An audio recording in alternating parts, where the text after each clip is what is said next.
তো হ্যালো, আমি দেবের রঘু ডাকাতের ইয়েটা দেখলাম, যেটা দেখে আমি বেশ ইমপ্রেসড বলা যায়। এবং পোস্টারটা যেটা একদম লাস্টে গিয়ে আসবে, যে দেব তীরন্দাজি করছেন, সেই পোস্টারটাও কিন্তু বেশ ভালো। এবং এটা বেসিক্যালি একটা বিহাইন্ড দ্য সিন, কিরমভাবে ওরা তারা প্রিপারেশন নিচ্ছে, সেটটাকে কিরমভাবে তারা তৈরি করছে, সেটারই আমরা গ্লিমস দেখতে পাই। এবং দেব আজকাল তার সমস্ত সিনেমাতেই ক্রিয়েটিভ ডিরেক্টর হোক বা সহ ডিরেক্টর হোক, বা আমরা এরকম দেবের খাদানের সময় ফুটেজ দেখেছি, অথবা বাঘা যতীনেও দেখেছি, বা ইয়েতেও দেখেছি, দেব এখন সিনেমার বিহাইন্ড দ্য সিন প্রসিডিওরের মধ্যে অনেকটাই থাকেন। শুধুমাত্র অভিনয় করাটাই শুধুমাত্র তার কাজ নয়, এবং কিভাবে কি কনস্ট্রাক্ট হবে, লোকজনকে ইনস্ট্রাকশন সমস্ত কিছু দেওয়া, সবকিছুর মধ্যেই তিনি থাকেন। সেটার কিছু শর্ট আমরা এখানে দেখতে পাচ্ছি, এবং সমস্ত কিছু মিলিয়ে বেশ ইন্টারেস্টিং একটা জিনিস হতে চলেছে। এবং এটার জন্য মানুষজন খুব বেশি এক্সাইটেড থাকবে, সেটা তো বলাই যায়। এরপরে আমি যেটা নিয়ে কথা বলবো সেটা হচ্ছে গিয়ে যে ভাই আমাদের ধূমকেতু নিয়ে। তো ধূমকেতু নিয়ে অনেক জল্পনা কল্পনার পরে ধূমকেতু আসছে। রিসেন্ট একটা পডকাস্ট এটা নিয়ে কথাবার্তা হলো, পডকাস্টটা তোমরা পাবে দেখতে খুব তাড়াতাড়ি, অবরদার চ্যানেলে আসবে। নাও ব্যাপারটা হচ্ছে গিয়ে যে ধূমকেতু নিয়ে রানা সরকারের সাথে ছবিটা পোস্ট করার পরে আমি যথেষ্ট স্কেপটিক্যাল ছিলাম, কিন্তু শুভশ্রী গাঙ্গুলির সাথে রানা সরকারের একটা ছবি দেখলাম, সেটা দেখে পরে বোঝা গেল যে ফাইনালি এবার হয়তো আসতে চলেছে। এবং শুভশ্রী গাঙ্গুলি লহ গৌরঙ্গের নাম রে ওটাতেও যেহেতু রয়েছেন, তাই এদের মধ্যে ইনার কনফ্লিক্ট হয়তো ঠিক হয়তো হয়ে গেছে। তো আমরা ধূমকেতু দেখতে পেতে চলেছি। কৌশিক গাঙ্গুলি একটা সময় খুব ভালো সিনেমা বানাতেন, যখন উনি অযোগ্যর মতো ফিল্ম বানাতেন না। রিসেন্ট সময়ে উনি বানিয়েছেন, লক্ষ্মী ছেলে বানিয়েছেন, বা পালানের মতো সিনেমা বানিয়েছেন। আবার একদিকে উনি ওই অর্ধাঙ্গিনী আর অযোগ্যর মতো ভাটের যুক্তিহীন ফিল্মও তৈরি করেছেন। যাই হোক, ব্যালেন্স করে করতে হয় আর কি।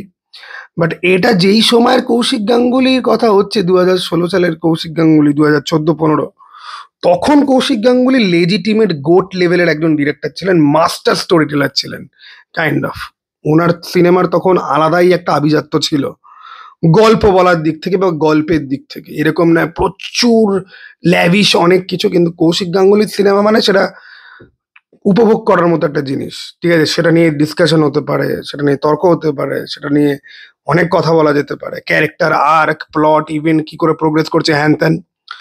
তো দেবেরও ওখানে মেকআপের একটা ব্যাপার ছিল, বয়স্ক দেবের মেকআপ। যেরকম সাকিব খানের প্রিয়তমাদের বয়স্ক সাকিব খানের মেকআপ খুব ভাইরাল হয়েছিল, ঠিক সেরকম দেবের যে মেকআপ সেটা খুব ভাইরাল হয়েছিল সেই সময় এবং এখনো।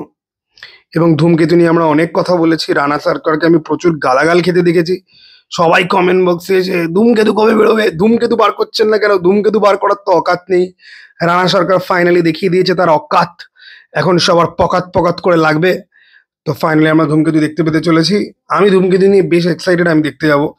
ঠিক আছে, এবং ওখানে বোধহয় টেরোরিজম নিয়েও কিছু গল্প টল্প রয়েছে। এবং ইয়াং দেবের মধ্যে যে চার্মটা ছিল, সেটা এই বয়স্ক ম্যাচিওর পলিটিশিয়ান দেবের মধ্যে সেই চার্মটা কোথাও গিয়ে কিন্তু মিসিং। তো সেই ইনোসেন্স, দেবের ইনোসেন্সটা কোথায় যেন ওভার দ্য টাইম হারিয়ে গেছে।